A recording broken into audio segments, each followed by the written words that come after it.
दिल्ली का सदर बाजार नॉर्थ इंडिया का सबसे मशहूर होलसेल मार्केट है, जहां सुई से लेकर इलेक्ट्रॉनिक सामान तक होलसेल प्राइस पर मिलते हैं, जहां सैकड़ों नहीं हजारों कारोबारी रोजाना बिजनेस करने आते हैं। इस प्रकार के दूसरे बाजार को इमेजिन करना पॉसिबल ही नहीं, इम्पॉसिबल लगता है। लेकिन एक बीटेक ग्रेजुएट ने मात्र एक कंप्यूटर और 40,000 रुपए की पैसों से ऑनलाइन सदर बाजार बना डाला। यहाँ 5 करोड़ से अधिक प्रोडक्ट का कारोबार है। इस ऑनलाइन होलसेल मार्केट में 6 करोड़ बायर तो 47 लाख रजिस्टर्ड सेलर हैं। इनमें से 10 लाख से ज्यादा तो मैन्युफैक्चरर्स हैं। इस B2B यानी बिजनेस टू बिजनेस ऑनलाइन बाजार का नाम है इंडिया मार्ट, जहां फाइनेंशियल ईयर 2017-18 में 430 करोड़ रुपए का बिजनेस किया गया। हम बात कर रहे हैं इसके founder and CEO Dinesh Agarwal की। दिनेश अग्रवाल ने एक इंटरव्यू में बताया कि इंडिया मार्ट के प्लेटफॉर्म पर हर सेकंड 20 बायर और सेलर का मैच मेकिंग होता है, यानी एक दिन में यह आंकड़ा 20 लाख और हर महीने में 4.5 करोड़ तक पहुंच जाता है। अग्रवाल ने बताया कि कंपनी में 3500 लोगों को डायरेक्ट एम्प्लॉयमेंट मिला हुआ है। राजनीतिक एवं कारोबारी घराने से ताल्लुक रखने वाले अग्रवाल ने कंप्यूटर साइंस में बीटेक की डिग्री ली है। उनके दादाजी स्वतंत्रता सेनानी थे और 1957 में बहराइच इलाके से MLA भी रहे। कानपुर से बीटेक की डिग्री लेने के बाद 1992 से 95 तक इन्होंने विदेश में नौकरी की। 1995 में भारत में इंटरनेट लॉन्च हुआ, तब वह अमेरिका में HCL में नौकरी करते थे, लेकिन तभी उन्होंने सोच लिया था कि अब कारोबार करना है। 1996 में उन्होंने कंप्यूटर और 40,000 रुपए से इंडिया मार्ट की शुरुआत की। नोएडा एक्सप्रेस वे पर नोएडा के सेक्टर 142 में एडवेंट नेविस नाम की बहुमंजिला इमारत में 3 मंजिलों पर करीब 1 लाख वर्ग फुट में फैला है कंपनी का हेड ऑफिस। इस इमारत में मौजूद 1200 एम्प्लॉइज में से कोई भी अपने इस सरल सहज बॉस से खौफ नहीं रखता। वजह भी तो जानिए। आज तक उन्होंने किसी को निकाला नहीं है। मुश्किल समय में भर्तियां बंद कर दी, सैलरी थोड़ी देर दे दी, लेकिन शॉर्टिंग नहीं की। नतीजे में उन्हें अपने विजन के साथ एम्प्लॉइज की ऐसी ताकत मिली कि इंडिया मार्ट आज चीन की अलीबाबा के बाद दुनिया में ऑनलाइन कारोबार करने वाली सबसे बड़ी कंपनी बन गई है। उनका आत्मविश्वास जेलसी करने लायक है। एक छोटी सी गली के छोटे से प्रोडक्ट से लेकर देश के किसी भी हिस्से के बड़े प्रोडक्ट का सप्लायर इंडिया मार्ट पर न मिले, यह संभव नहीं।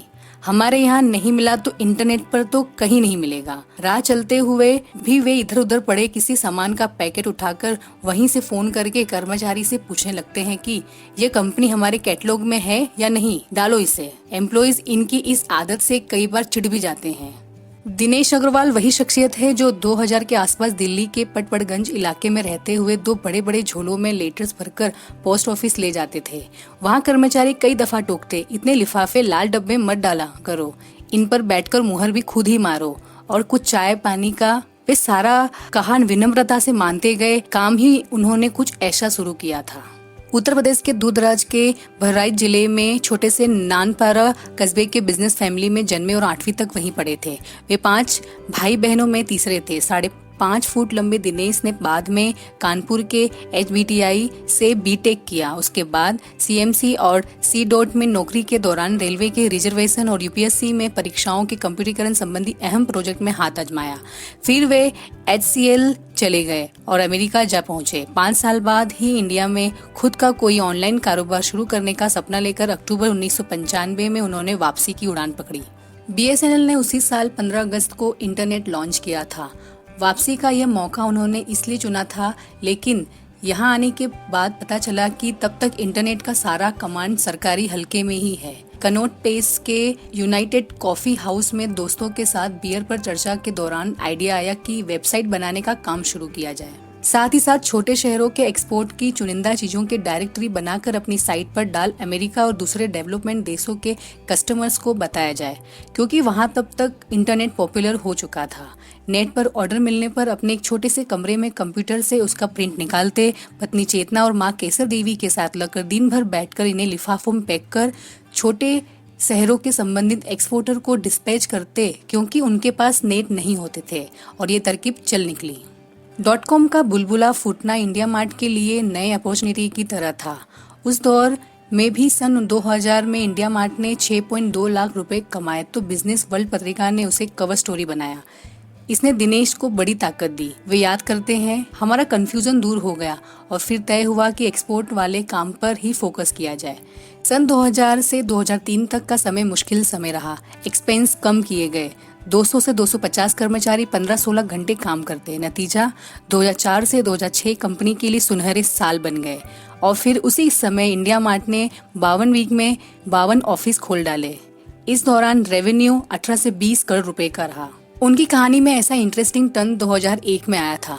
10 सितंबर को उन्होंने 1 करोड़ रुपए में नोएडा सेंटर 8 में 18,000 वर्ग फुट जमीन लेकर भूमि पूजन किया था कि अगले दिन 9/11 कांड हो गया। अमेरिका से ही बिजनेस आता था, आधा हो गया वो।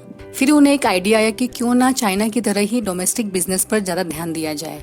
उनका ये आइडिया चल निकला और आज रिजल्ट सबके सामने है।